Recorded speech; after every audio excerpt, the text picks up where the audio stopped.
Astronomie, astrophysique, cosmologie, astroparticules.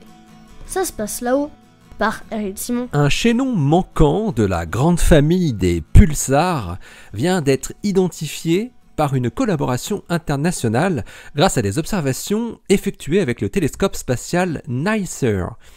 L'objet caractérisé n'est ni tout à fait un magnétar énergisé par son énorme champ magnétique, ni un pulsar propulsé par son énergie rotationnelle. Une étude publiée dans The Astrophysical Journal. Swift J1818-1607, c'est son nom, est tout de même classé parmi les pulsars de type magnétar. Les magnétars sont caractérisés par leur champ magnétique extrême et une certaine instabilité dans leur rotation. Ils peuvent produire des émissions de rayons X par bouffées qui sont induites par des interactions d'électrons dans leur champ magnétique. Mais récemment, plusieurs magnétars ont été détectés aussi en ondes radio, alors que l'on pensait que ce mode d'émission était réservé aux pulsars classiques qui, eux, puisent leur énergie dans leur rotation propre, jetant un flou sur la frontière existant entre les deux types d'étoiles à neutrons. Qingping Hu du Riken Cluster for Pioneering Research au Japon et ses collaborateurs internationaux ont utilisé le télescope à rayons X NICER, le Neutron Star Interior Composition Explorer, qui est installé sur l'ISS, pour observer Swift J1818-1607, un objet qui venait d'être détecté quelques heures plus tôt par le télescope spatial Swift, le 12 mars dernier, via un sursaut de rayons gamma ou X. Les chercheurs pensaient avoir affaire à un magnétar. Ils parvinrent à commencer l'enregistrement du rayonnement X de Swift J1818-1607 seulement 4 heures après l'alerte GRB de Swift.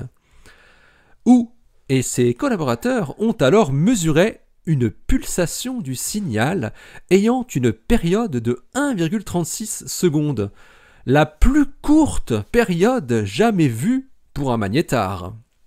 Mais malgré un comportement rotationnel assez erratique, typique des magnétars, avec des variations qui atteignent un facteur 10, les astrophysiciens mesurent en moyenne un ralentissement de la rotation de moins 2,48 10 puissance moins 11 secondes moins 2. Or, un tel ralentissement de la rotation signifie que le pulsar magnétar perd de l'énergie de rotation, qui se retrouve donc sous la forme d'énergie de rayonnement.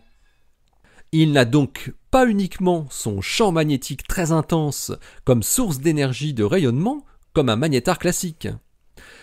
Mais ce n'est pas non plus un pulsar classique, car les chercheurs arrivent à calculer l'intensité du champ magnétique à sa surface et trouvent une valeur de 2,7 10 puissance 14 Gauss, typique des magnétars. À partir du ralentissement de la rotation et des sauts de fréquence de rotation, ce qu'on appelle des glitches, qui sont mesurés, les astrophysiciens peuvent donner un âge de formation pour ce magnétar pulsar. 420 ans seulement. Swift J1818-1607 apparaît vraiment hybride. Bien que possédant des caractéristiques de magnétar, il montre également des caractéristiques de pulsar plus classiques. Son émission de rayons X est notamment plus faible que celle des autres magnétars. Hu et ses collaborateurs ont pu la suivre pendant environ 100 jours avec NICER, en enregistrant l'évolution temporelle et spectrale des rayons X mous de quelques keV. Les chercheurs observent une diminution du flux de rayons X de 60% durant la campagne d'observation. Le fait qu'à cette baisse d'intensité semble également liée une variation de la structure temporelle des pulsations, une augmentation de la durée des pulses à fréquence constante, mène Hu et ses collaborateurs a pensé que l'émission de rayons X est due à un point chaud à la surface de l'étoile à neutrons, qui était en train de disparaître. Ils modélisent une diminution de la surface d'émission de 30% pendant la durée de la campagne d'observation. Sachant que Swift J1818-1607 se situe à une distance d'environ 6,5 km par sec, ce qui fait 21 200 années-lumière, la puissance produite peut être calculée à partir de la luminosité observée. Celle associée à l'émission X à son pic est 3,5 fois inférieure à la luminosité associée au ralentissement de la rotation. La puissance thermique résiduelle, quant à elle, est 10 fois plus faible, avec 1,7 10 puissance 34 erg par seconde, une valeur qui est plus faible que ce qui est rencontré typiquement dans les jeunes magnétars. Swift J1818-1607 apparaît donc être un objet unique qui permet aujourd'hui de tisser un lien précieux entre les magnétars et les pulsars classiques et de mieux comprendre ces objets parmi les plus extrêmes que nous connaissons.